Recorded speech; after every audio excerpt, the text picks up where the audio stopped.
बाद भारत में नए लड़ाकू विमान आए हैं। ये एक भारत में आया बहुत बड़ा बदलाव है। और 34 वर्षों के बाद भारत में नई शिक्षा नीति की घोषणा की गई है।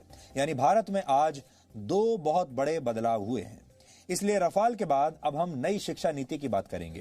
कहते हैं जब किसी देश में कोई बड़ा बदलाव करना हो तो सबसे पहले उसकी शिक्षा नीति को बदलना चाहिए, और आज इसकी शुरुआत हो गई है। भारत सरकार के मानव संसाधन विकास मंत्रालय ने आज इस नई शिक्षा नीति की घोषणा की है। इसलिए आज हम आप सबको बताएंगे कि इससे देश के तमाम छात्रों, उनके परिवार और उनके माता पिता के जीवन में अब क्या क्या बदलाव आने वाले हैं। अगर आप छात्र हैं या किसी छात्र के माता पिता हैं तो आपको ये सारी जानकारियां बहुत ध्यान से सुननी चाहिए, और अगर आप चाहें तो नोट भी कर सकते हैं। तो अब आपको बड़े बड़े बदलाव बताते हैं। अब तक भारत की स्कूली शिक्षा व्यवस्था 10+2 के फॉर्मेट पर चलती थी, लेकिन अब इसे 5+3+3+4 के फॉर्मेट में बदल दिया गया है। इसके तहत स्कूल के पहले 5 वर्षों की पढ़ाई फाउंडेशन स्टेज मानी जाएगी, यानी इस दौरान छात्रों के लिए मजबूत नींव तैयार की जाएगी। इसका करिकुलम NCERT द्वारा तैयार किया जाएगा और इसमें प्री प्राइमरी के 3 वर्ष और पहली और दूसरी कक्षा का एक वर्ष शामिल होगा, यानी प्री प्राइमरी के 3 साल और फिर पहली और दूसरी कक्षा के 2 साल। इसके तहत बच्चों को खेल कूद और अलग अलग गतिविधियों के जरिए पढ़ाई कराई जाएगी, यानी इन कक्षाओं के छात्रों के लिए किताबों का बोझ अब पहले जितना नहीं होगा। इसलिए हम कहेंगे कि जो छोटे बच्चे अब स्कूलों में जाएंगे और अपने शिक्षा की यात्रा को आरंभ करेंगे, वो बहुत किस्मत वाले होंगे। इसके बाद अगले 3 साल यानी तीसरी कक्षा से 5वीं कक्षा तक की पढ़ाई के दौरान छात्रों को भविष्य के लिए तैयार किया जाएगा। इसके तहत छात्रों का परिचय विज्ञान, गणित, कला, सामाजिक विज्ञान और ह्यूमैनिटीज जैसे विषयों से करवाया जाएगा। इसके अगले 3 साल मिडिल स्टेज माने जाएंगे और इसमें कक्षा 6 से लेकर कक्षा 8 तक के छात्र शामिल होंगे। इस स्टेज में छात्रों को तय पाठ्यक्रम के मुताबिक पढ़ाया जाएगा और इसके बाद 9वीं से 12वीं कक्षा तक इस फॉर्मेट की 4 वर्षों वाली आखिरी स्टेज होगी। ये 4 साल की स्टेज होगी। इसमें छात्रों में किसी विषय के प्रति गहरी समझ पैदा की जाएगी, उनकी विश्लेषण क्षमता को बढ़ाया जाएगा और उन्हें जीवन में बड़े लक्ष्य निर्धारित करने के लिए प्रेरित किया जाएगा। लेकिन सबसे महत्वपूर्ण बात यह है कि अब स्कूलों में पहले जैसा स्ट्रीम सिस्टम नहीं होगा। इसका मतलब यह है, यानी अगर आर्ट्स का कोई छात्र फिजिक्स की पढ़ाई करना चाहता है तो अब वो ऐसा कर पाएगा, और अगर अकाउंट्स का कोई छात्र, कॉमर्स का कोई छात्र इतिहास की पढ़ाई करना चाहता है तो वो भी ऐसा कर सकता है। लेकिन संभव है कि इसके लिए अलग अलग विषयों का एक पूल तैयार किया जाएगा और आपको उस पूल से ही अपनी पसंद के विषयों का चुनाव करना होगा। यानी अगर विज्ञान के छात्र को इतिहास में दिलचस्पी है और उसके पूल में ये दोनों विषय शामिल हैं, तब ही छात्र इनकी पढ़ाई एक साथ कर सकता है। हालांकि अभी इस पर पूरा स्पष्टीकरण आना बाकी है, लेकिन पहले की जो व्यवस्था होती थी, हमारे यहाँ 3 स्ट्रीम्स मानी जाती थी, या तो आप साइंस लेते थे या कॉमर्स लेते थे या आर्ट्स यानी ह्यूमैनिटीज लेते थे। और अगर आपने ह्यूमैनिटीज लिया है तो आप साइंस नहीं पढ़ सकते, अगर आपने कॉमर्स लिया है तो भी आप शायद साइंस नहीं पढ़ सकते, साइंस लिया है तो ह्यूमैनिटीज नहीं पढ़ सकते। ऐसी चीजें पहले हुआ करती थी अभी तक, लेकिन अब ये सब बदल जाएगा। अब आप फिजिक्स भी पढ़ सकते हैं, कॉमर्स भी पढ़ सकते हैं, अकाउंट्स पढ़ सकते हैं, एक साथ इतिहास भी पढ़ सकते हैं और फिजिक्स की पढ़ाई भी कर सकते हैं। दूसरी महत्वपूर्ण बात यह है कि 5वीं कक्षा तक की पढ़ाई अब मातृभाषा, स्थानीय भाषा और आपकी राष्ट्रभाषा में ही होगी। यानी अंग्रेजी में पढ़ाई की अनिवार्यता समाप्त नहीं होगी। माफ कीजिएगा, अनिवार्यता समाप्त हो जाएगी। अब अंग्रेजी में पढ़ाई की अनिवार्यता नहीं रहेगी। यह एक बहुत बड़ा बदलाव है। आप अपनी राष्ट्रभाषा में या अपनी लोकल भाषा में पढ़ाई कर पाएंगे। उदाहरण के लिए अगर आप 5वीं कक्षा तक अपने बच्चे को मराठी, संस्कृत या गुजराती भाषा में पढ़ाना चाहते हैं तो अब आप ऐसा कर पाएंगे, और अंग्रेजी सिर्फ एक विषय के तौर पर आपको पढ़ाई जाएगी। यानी स्कूलों का जबरदस्ती अंग्रेजीकरण का दौर अब समाप्त हो जाएगा। 6ठी कक्षा में पहुंचने के बाद छात्रों को कंप्यूटर कोडिंग सीखने का मौका मिलेगा।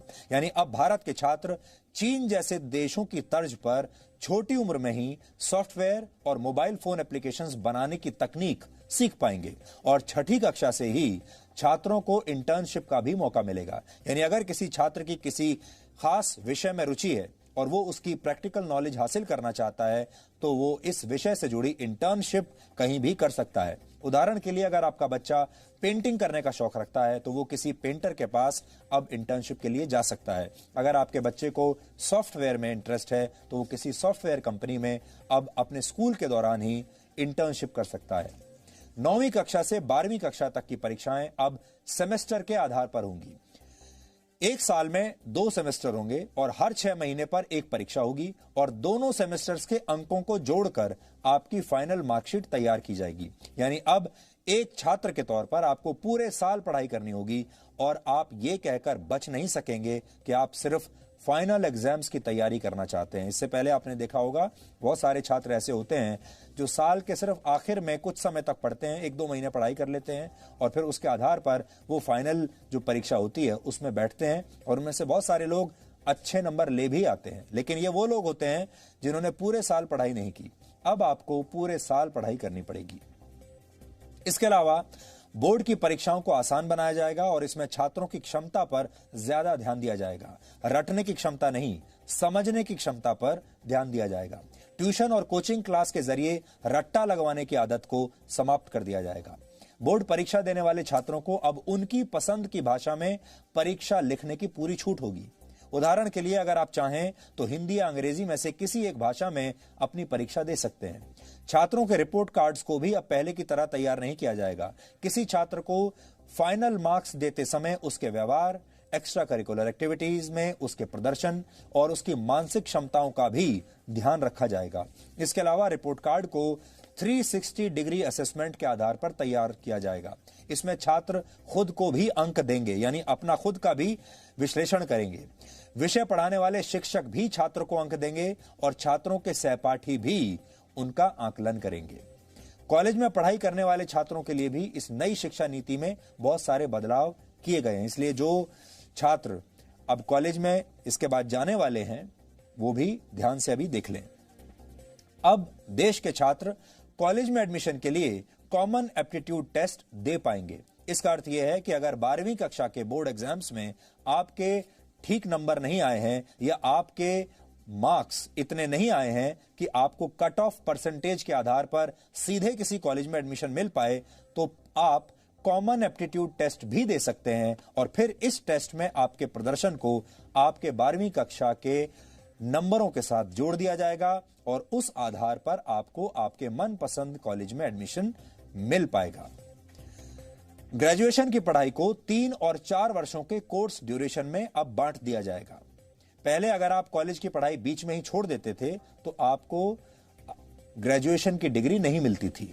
या तो आप पूरी पढ़ाई कीजिए और या बिल्कुल मत कीजिए।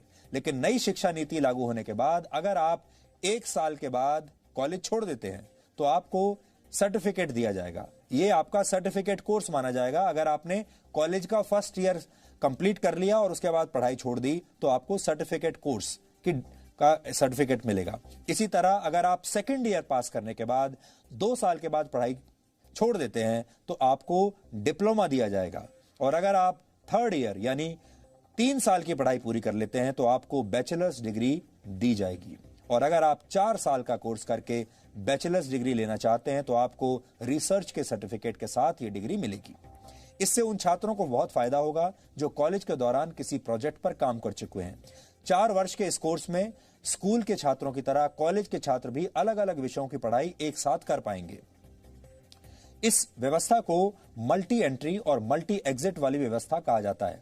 यानी छात्र जब जिस विषय की पढ़ाई करना चाहेंगे तो वो ऐसा कर सकेंगे और जब वो ये पढ़ाई छोड़ना भी चाहेंगे तो ये काम भी आसानी से कर सकेंगे। इसीलिए इसे मल्टी एंट्री और मल्टी एग्जिट कहा गया है।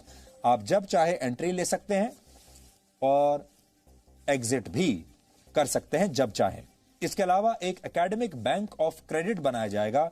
इसके तहत अगर आप एक से ज्यादा कोर्स एक साथ करना चाहते हैं तो आप ऐसा कर पाएंगे और जिस कोर्स को आप जहां तक कंप्लीट करेंगे उसके अंक इस क्रेडिट बैंक में जमा हो जाएंगे और फिर जब आप फाइनल डिग्री के लिए कोई कोर्स करेंगे तो उस क्रेडिट को इसमें जोड़ दिया जाएगा। यह पूरी व्यवस्था पूरी तरह से डिजिटल होगी, ऑनलाइन होगी। मानव संसाधन विकास मंत्री रमेश पोखरियाल निशंक और उनकी टीम ने इस नई शिक्षा नीति पर आज क्या कहा, यह भी आज आपको सुन लेना चाहिए। कि पूरी दुनिया में शायद इससे बड़ा परामर्श, विचार विमर्श कभी नहीं हुआ होगा। इतना बड़ा नवाचार ये दुनिया के लिए एक उदाहरण है, जब किसी नीति पर देश के कोने कोने से, अभिभावकों से, छात्रों से, अध्यापकों से, विशेषज्ञों से, शिक्षाविदों से, राजनीतिज्ञों से, जनप्रतिनिधियों से और यहाँ तक कि 1,25,000 ग्राम समितियों से विचार विमर्श किया गया हो। यह बेहद महत्वपूर्ण है क्योंकि 34 साल से शिक्षा नीति में परिवर्तन नहीं हुआ था और इसलिए आज का ये जो परिवर्तन है और जो नई शिक्षा नीति है, मुझे विश्वास है कि पूरा समाज और सभी देशवासी इसका स्वागत करेंगे और दुनिया के शिक्षाविद भी इसको निश्चित रूप से सराहना करेंगे। आज की व्यवस्था में यदि 4 साल इंजीनियरिंग पढ़ने के बाद या 6 सेमेस्टर पढ़ने के बाद किसी कारणवश मैं आगे नहीं पढ़ सकता हूं, तो मेरे पास कोई उपाय नहीं है, मैं आउट ऑफ द सिस्टम हो जाता हूं। Multiple entry and exit system में ये रहेगा कि 1 साल के बाद सर्टिफिकेट, 2 साल के बाद डिप्लोमा, 3 या 4 साल के बाद डिग्री, यानी और multiple entry through academic bank of credit, जो नीचे बुलेट है कि मेरे जो क्रेडिट फर्स्ट ईयर के हैं, सेकेंड ईयर के हैं, जैसे बैंक के सेविंग अकाउंट होते हैं वैसे ही एकेडमिक क्रेडिट में डिजी लॉकर के माध्यम से हमारे वहाँ पर क्रेडिट रहेंगे, so that in the third year if I want to take a sabbatical for a year or I want to take a break for any reason, family condition or otherwise for some time, and I return after a fixed period, within a fixed period of which will be prescribed by the new Higher Education Commission. If I come back to the education system, I will not be asked to repeat the first and second year. My credits are already there in the academic credit bank. I will utilize those credits for my further education. आप सब जानते हैं कि अभी 10+2 structure है, जिसमें जो पहले 10 वर्ष हैं उनका एक तरह से फेज वाइज करिकुलम होता है। फिर सडनली जब आप सेकेंडरी में जाते हैं, +2 में जाते हैं, तो सब्जेक्ट जो है स्पेशलाइजेशन होने लगती है। यहाँ पर जो हम सिस्टम लेकर के आए हैं वो 15 वर्ष का जो आप देख रहे हैं 5+3+3+4, उसमें 3 वर्ष तो पूर्व प्राथमिक हैं। उसी तरह जो +4 लिखा है वो 9th to 12th है। इसमें भी जैसा कि सर कह रहे थे, जैसा हायर एजुकेशन में है, कोई स्ट्रीम्स नहीं है, मल्टी डिसिप्लिनरी होगा। अगर बच्चा फिजिक्स के साथ, जैसा सर ने कहा, फैशन स्टडीज लेना चाहे, बेकरी, कन्फेक्शनरी कुछ पढ़ना चाहे केमिस्ट्री के साथ, इट विल बी परमिटेड। एक महत्वपूर्ण बात यह भी है कि अब स्कूलों और उच्च शिक्षा संस्थानों में संस्कृत भाषा को भी बढ़ावा दिया जाएगा। संस्कृत के विश्वविद्यालयों में अलग अलग विषयों की पढ़ाई संस्कृत में कराई जाएगी। स्कूल और कॉलेज में भी संस्कृत की पढ़ाई पर जोर दिया जाएगा। IITs की शिक्षा व्यवस्था को भी पहले से ज्यादा समग्र बनाया जाएगा और अब इन उच्च शिक्षा संस्थानों में आर्ट्स और ह्यूमैनिटीज के विषय भी पढ़ाए जाएंगे। इससे आर्ट्स और ह्यूमैनिटीज के छात्र विज्ञान की जानकारियों का इस्तेमाल दूसरे क्षेत्रों में अपनी स्किल्स को बेहतर करने के लिए कर पाएंगे। कुल मिलाकर अब देश की शिक्षा व्यवस्था ऐसी होगी कि छात्र व्यावहारिक ज्ञान हासिल करके देश के लिए बड़े बड़े आविष्कार कर पाएंगे। संगीत, कला और साहित्य को देश के हर कॉलेज में पढ़ाया जाएगा और अब उन पेरेंट्स को और छात्रों के लिए भी एक महत्वपूर्ण जानकारी है जो स्कूल और कॉलेज की फीस को लेकर हमेशा चिंतित रहते हैं। इसके तहत नए नियम निर्धारित किए जाएंगे और स्कूल और कॉलेज एक निश्चित फीस से ज्यादा पैसा आपसे नहीं ले पाएंगे। अब आप ये सोच रहे होंगे कि नई शिक्षा व्यवस्था, ये नई नीति लागू कब से होगी? तो यहां आपको बता दें कि इसके लिए जो बिल तैयार किया गया है उसका नाम है नेशनल हायर एजुकेशन बिल। इस बिल को फिलहाल कैबिनेट ने मंजूरी दे दी है और अब इसे संसद में पेश किया जाएगा और इसके बाद ये कानून की शक्ल ले लेगा और फिर राज्य सरकारों को भी इस पर कानून बनाकर अपने अपने राज्यों में इसे लागू करना होगा। इसी शिक्षा नीति की घोषणा के साथ मानव संसाधन विकास मंत्रालय का नाम भी अब बदल दिया जाएगा और अब इसका नाम हो जाएगा शिक्षा मंत्रालय, जो कि बहुत सरल है और ये काम बहुत पहले कर देना चाहिए था। नई शिक्षा नीति को तैयार करने के लिए 2 लाख से ज्यादा लोगों की राय ली गई और इसी के बाद इस नई शिक्षा नीति की घोषणा की गई है। यह शिक्षा नीति वर्ष 2021 और 2022 के एकेडमिक सेशन तक लागू हो जाएगी। यानी आपका जो अगला एकेडमिक सेशन होगा जो 2021 में शुरू होगा वो इस नई शिक्षा नीति के साथ, नए नियमों के साथ लागू होगा।